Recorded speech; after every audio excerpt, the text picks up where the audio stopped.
Binalikan din ang panghahablot at pakikipag-agawan ng isang lalaki sa bag ng isang babae sa loob ng isang fast food restaurant sa Malabon. Naaresto rin naman siya kalaunan. Balitang hatid ni Bea Pinlac.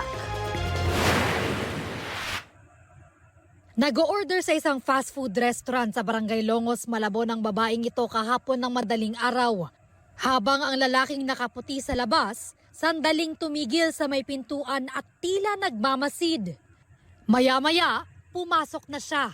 Lumapit sa babaeng nag-o-order at biglang hinablot ang bag nito.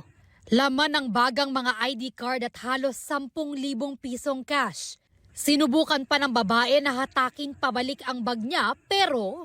Nung nag-aagawan sila, nung naglabas na ng patalim yung suspect, siguro sa takot, nadulas na po itong victim dun sa pag-aagawan po nila. Nakuha niya yung bag na tangay niya po, ma'am. Ang security guard ng fast food restaurant saglit daw nag-ikot noon.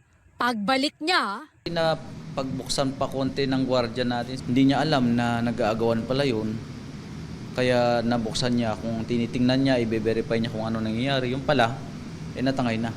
Ang suspect tumakas sakay ng jeep papuntang Caloocan.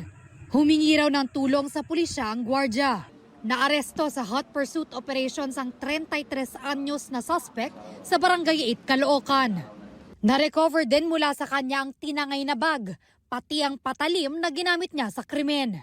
Tumangging magbigay ng pahayag ang suspect.